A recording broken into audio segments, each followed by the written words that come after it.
Winnie the Pooh and the Blustery Day is easily one of the cutest and probably most iconic Winnie the Pooh shorts. It is a Disney short, but I consider it more to be an episode. It's 25 minutes in length and covers quite a lot of ground.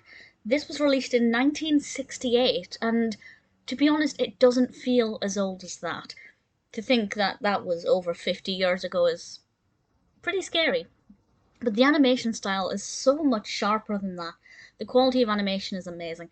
For me, the introduction to this, with the classic Winnie the Pooh theme song, is so iconic and fills me with chills of nostalgia. It really makes my heart sing. And this, to me, for whatever reason, is the iconic Winnie the Pooh short. Maybe I just watched it a lot when I was a child, but either way, I absolutely adored it. With this one, Winnie the Pooh is having a blustery day, and that seems to go hand in hand with Winnie the Pooh. And this plot is actually apparently based on several of the stories that A.A. Milne created. I actually don't know if I've ever read any of the original Winnie the Pooh stories. I had Winnie the Pooh books, but were they based on the originals?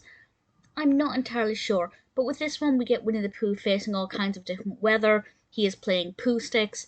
There's a really adorable scene, one of my favourite scenes, where Eeyore, I won't spoil anything else, I won't go into any more detail other than this. Eeyore is floating in the river, and for some reason, Pooh thinks that it's a good idea to drop a giant rock onto him. I can't help thinking that that is an absolutely terrible idea. Obviously, when we have a flood here, it's giving us all kinds of weather. It can help comfort children if they're experiencing inclement weather, because, floods and storms and blustery winds can be quite intimidating and scary when you're a small child, particularly if you're quite a lightweight child who might blow away with a sudden gust of wind. It can provide them with a sense of empathy if the characters are going through a similar kind of weather. And I think it's also educational as well, of course, teaching children about the elements, helping them to learn about nature and the great outdoors. That's one great thing about Winnie the Pooh. Winnie the Pooh episodes are usually set outside.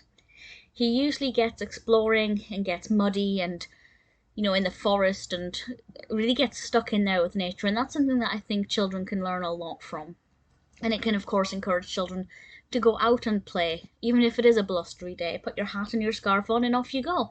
I think it's a really sweet narrative. The brilliant Sterling Holloway voices Winnie the Pooh, of course the most iconic voice for Pooh Bear. Whenever Sterling Holloway voices any other Disney short around this time or just before, all I can see is Winnie the Pooh.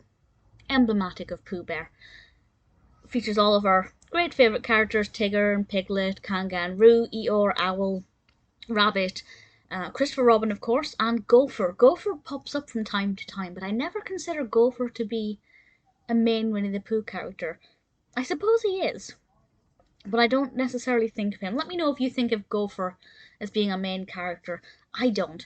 But this is lovely. We have some lovely songs in this. Of course, we have the wonderful thing about Tiggers and Heffalumps and Woozles. A song about the rain that I can't remember the title of.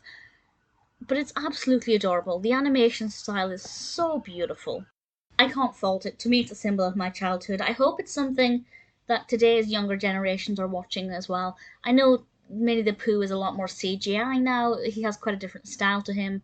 But to me, this animation style will always be quintessential Winnie the Pooh.